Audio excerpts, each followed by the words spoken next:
Autobiografía de un yogi, capítulo 14, una experiencia de la conciencia cósmica. Grabando desde el ashram de Swami Shivananda. Aquí estoy, Guruji. Mi semblante avergonzado hablaba más elocuentemente que yo. Vamos a la cocina a buscar algo que comer. La actitud de Sri Yukteswar era tan natural como si hubieran sido solo horas y no días los que nos habían separado. Maestro, debo de haberle decepcionado por mi súbita partida y el consiguiente abandono de mis deberes. Creí que estaría disgustado conmigo. No, claro que no. El enfado se manifiesta cuando se ha contrariado algún deseo. Yo no espero nada de los demás, de modo que sus acciones no pueden estar en oposición con mis deseos. Yo no me valdría de ti para mis propios fines.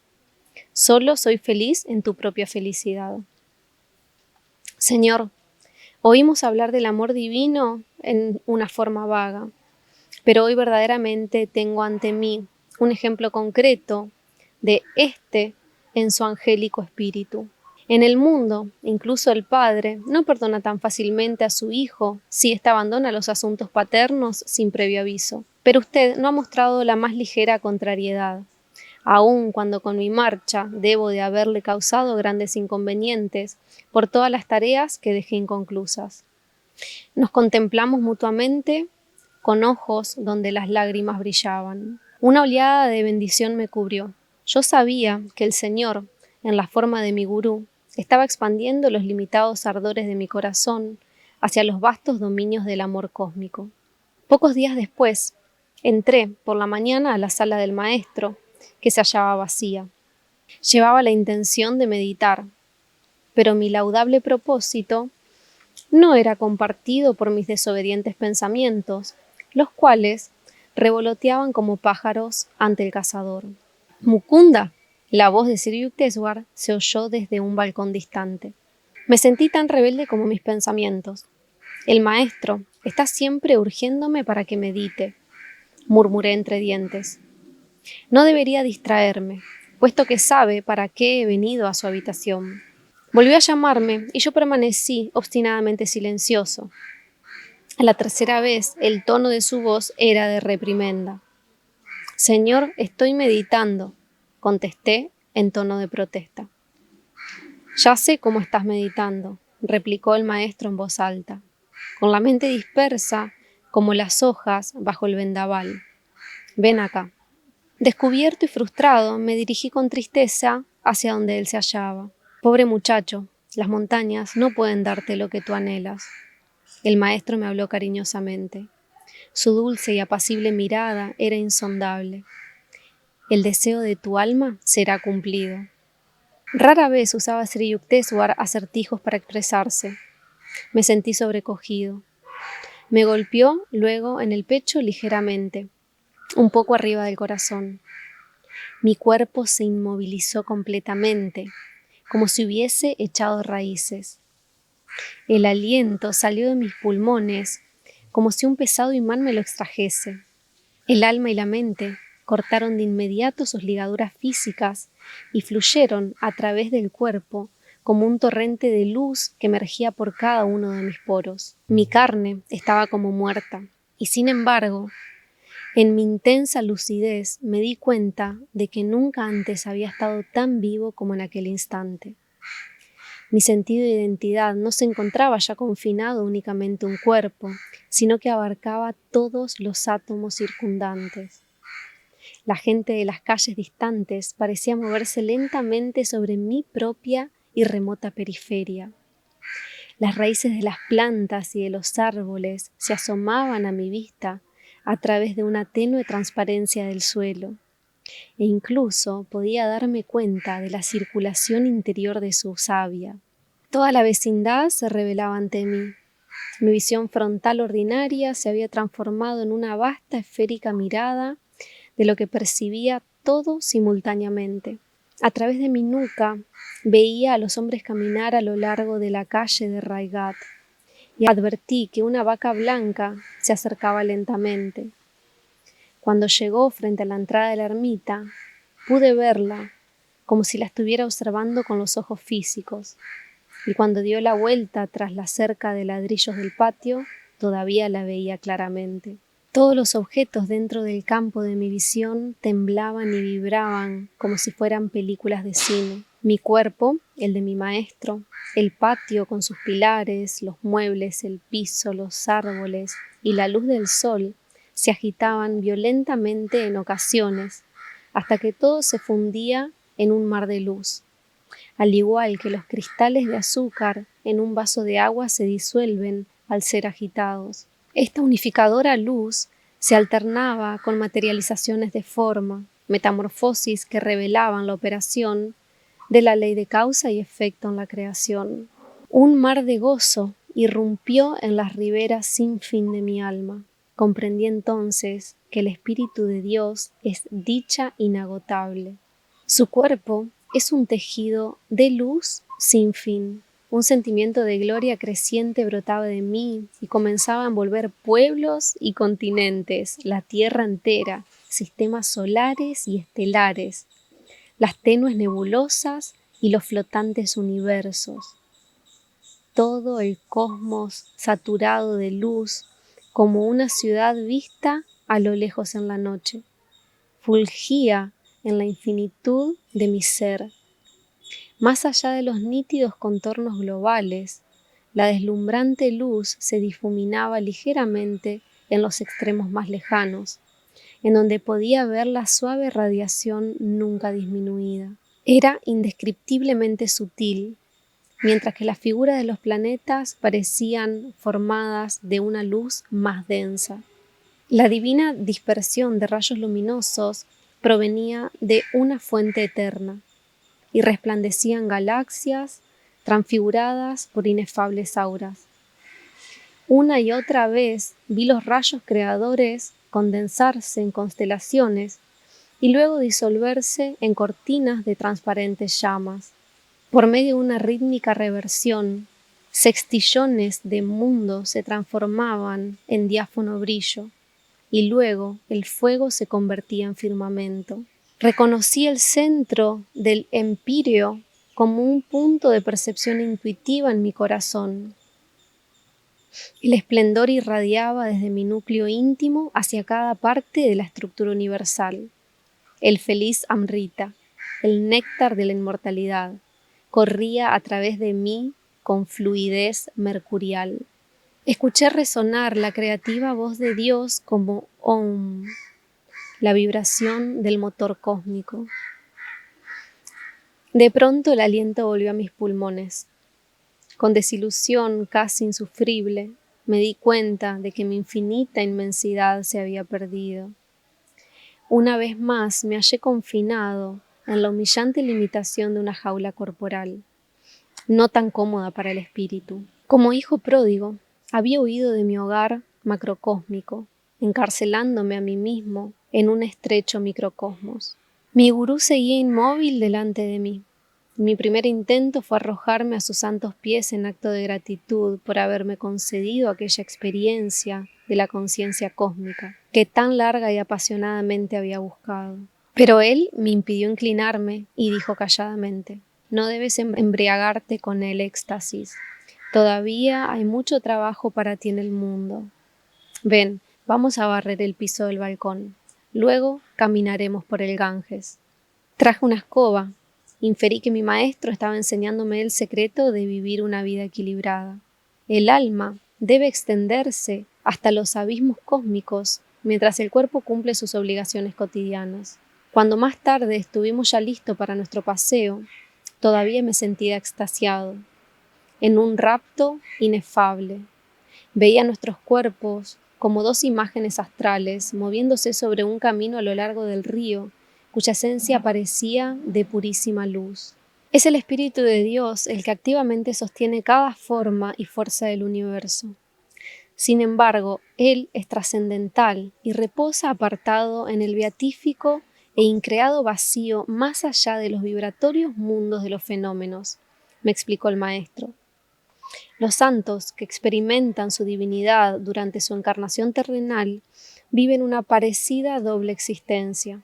conscientemente dedicados a sus labores en este mundo, permanecen, sin embargo, sumergidos en interna beatitud. El Señor ha creado a todos los hombres del ilimitado gozo de su ser, aun cuando estén dolorosamente aprisionados en el cuerpo.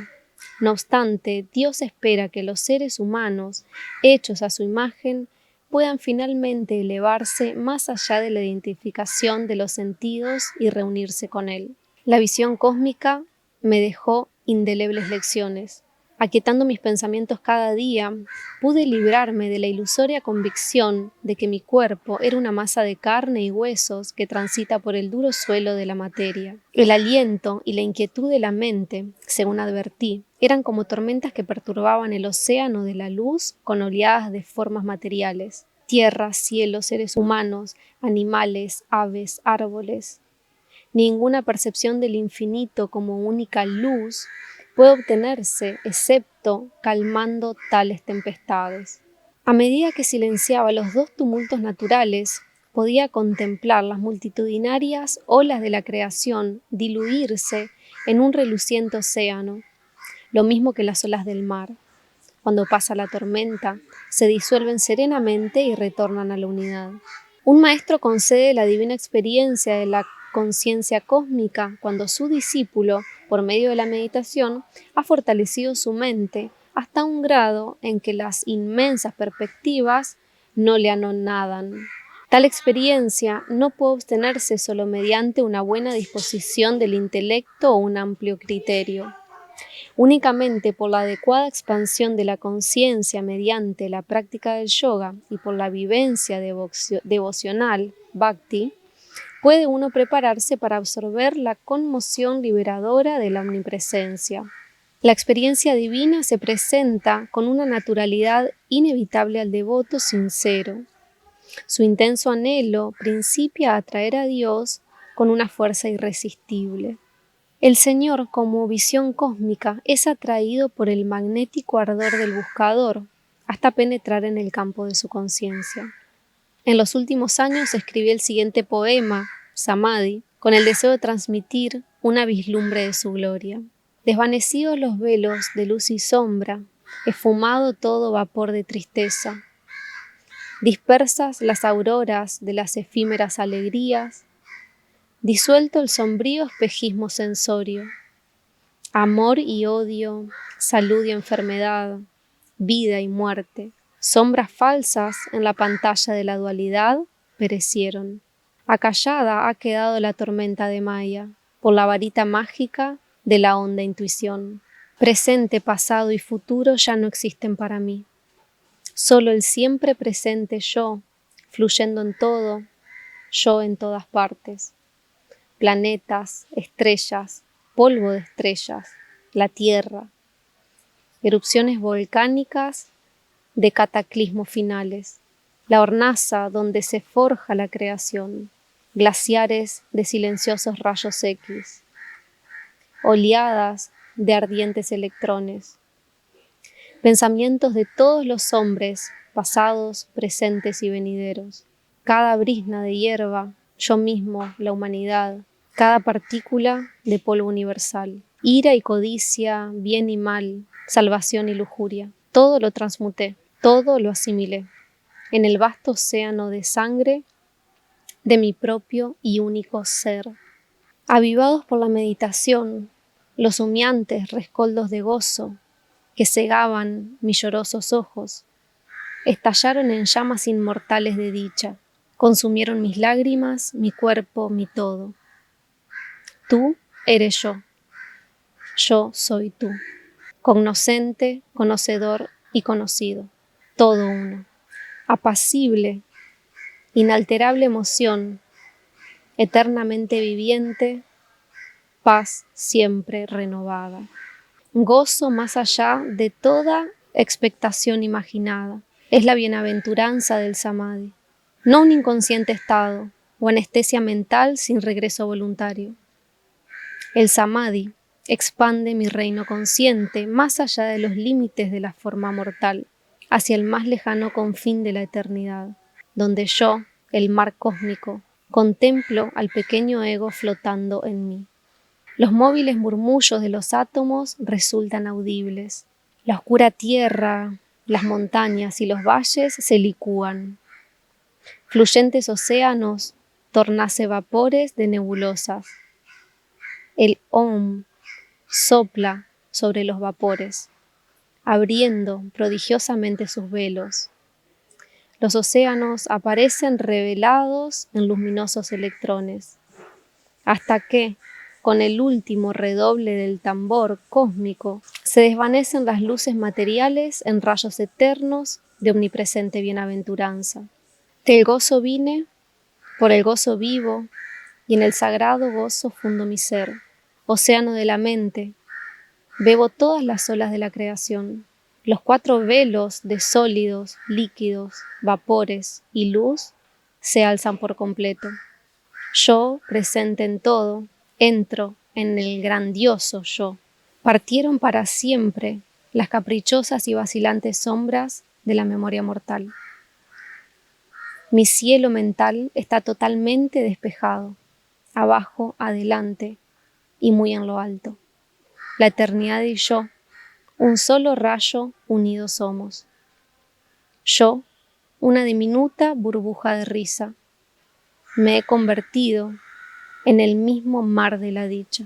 Sri Yukteswar me enseñó cómo lograr esta bendita experiencia a voluntad y también cómo transmitirla a otros si sus canales intuitivos están desarrollados. Después de aquella primera vez, durante meses, entré en esa extática unión, comprendiendo así por qué los Upanishads dicen que Dios es rasa, el supremo deleite.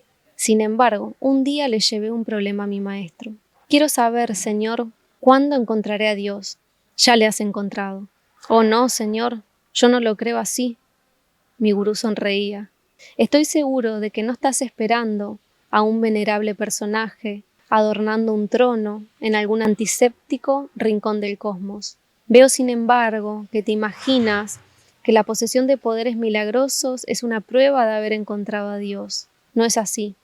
Uno puede adquirir el poder para conquistar todo el universo y descubrir, no obstante, que el Señor le elude.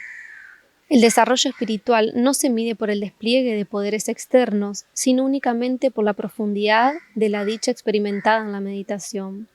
Dios es gozo eternamente renovado. Él es inagotable. A medida que continúes con tus meditaciones a través de los años, te fascinará su infinita ingeniosidad. Los devotos que, como tú, han encontrado la vía para comulgar con Dios, jamás sueñan siquiera con intercambiar al Señor por cualquier otra felicidad.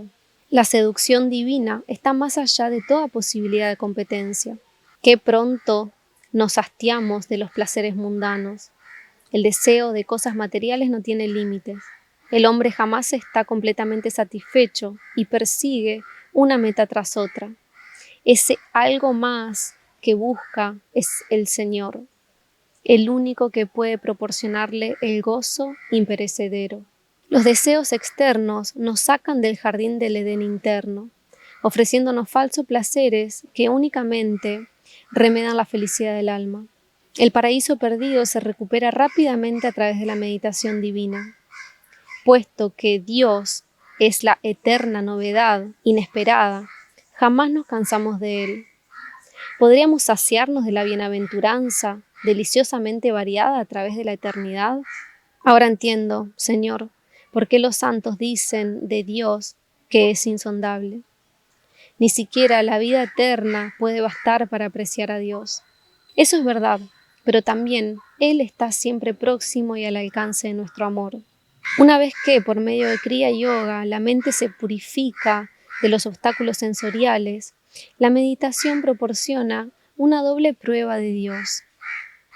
El gozo, siempre renovado, es una evidencia de su existencia que nos penetra hasta los átomos. Y también en la meditación uno encuentra su guía instantánea y su adecuada respuesta a cualquier dificultad. Ya veo, Guruji, que ha resuelto mi problema. Le sonreí agradecido. Ahora me doy cuenta de que he encontrado a Dios, porque cuando el gozo de la meditación ha resurgido subconscientemente en mí durante las horas de actividad, He sido sutilmente dirigido para adoptar el curso acertado de acción en todo, incluso en los pequeños detalles. La vida humana está sobrecargada de tristeza, hasta que aprendemos cómo armonizarnos con la voluntad divina, cuya vía correcta es con frecuencia desconcertante para la inteligencia del ego, dijo mi maestro. Únicamente Dios puede dar un consejo certero. ¿Quién, sino Él, lleva la carga del cosmos?